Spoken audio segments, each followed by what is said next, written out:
এই যে কয়লা খনন হৈ আছিল, কোন অসমীয়া মানুহক তেওঁলোকে কয়লা খননৰ পইচা দিছিল, কোন অসমীয়া মানুহক তেওঁলোকে পাহাৰ খননৰ পইচা দিছিল? নমস্কাৰ, মই ত্ৰিদীপ ভাগৱতী। প্ৰথমতে অসমৰ মহামহিম ৰাজ্যপাল আৰু দুগৰাকী মন্ত্ৰীক ক্ষমা বিচাৰিব বিচাৰিছো। তেওঁলোক কালি বানাক্ৰান্তৰ কাষলৈ গৈছিল। আমি ৰেড কাৰ্পেটৰ ব্যৱস্থা কৰিব পাৰিলো, কিন্তু দুয়োফালে দুগৰাকী নাচনী আৰু ঢুলীয়াৰ আমি ব্যৱস্থা কৰিব নোৱাৰিলো। জিলা প্ৰশাসনে হয়তো ভাল পালেহেঁতেন যদি দুয়োফালে দুগৰাকী নাচনী আৰু ঢুলীয়া থিয় হৈ থাকিলেহেঁতেন, ৰেড কাৰ্পেটৰ মাজেৰে খোজকাঢ়ি বান চোৱাৰ যিটো মজা, সেই মজাটো তেওঁলোকে লাভ কৰিলেহেঁতেন। আজি ইতিমধ্যে এটা কথা প্ৰমাণ হৈ গ'ল, নাগালেণ্ডত কোনো ধৰণৰ ডাৱৰ বিস্ফোৰণ হোৱা নাছিল। যদিহে ডাৱৰ বিস্ফোৰণ নহয়, তেতিয়াহ'লে কাৰণবোৰ কি? প্ৰথম কাৰণটো হৈছে, যিটো গাত দিব বিচৰা হৈছে, সেইটোৱে হৈছে অবৈধ কয়লা খনন। দ্বিতীয় কাৰণটো হৈছে অবৈধ পাহাৰ খনন।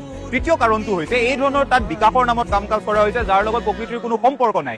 এই যিকেইটা সত্য, এই সত্যকেইটা আমাৰ পৰা আঁতৰাই থোৱা হৈছে। এই যে কয়লা খনন হৈ আছিল, কোন অসমীয়া মানুহক তেওঁলোকে কয়লা খননৰ পইচা দিছিল, কোন অসমীয়া মানুহক তেওঁলোকে পাহাৰ খননৰ পইচা দিছিল? এই যে ৰাতি ৰাতি কয়লাৰ ট্ৰাকবোৰ আহে, সেই পইচাটো আমি সাধাৰণ মানুহবোৰে নেপাওঁ, মন্ত্ৰী বিধায়কে পায়। যদি মন্ত্ৰী বিধায়কৰ টকাৰ কাৰণে তাত কয়লা খনন হৈছিল, আজি সহায়ৰ বাবে সাধাৰণ মানুহ গৈছে, একাউণ্টেবিলিটি কোনে ল'ব? এই প্ৰশ্নবোৰ কিয় হেৰাই গৈছে?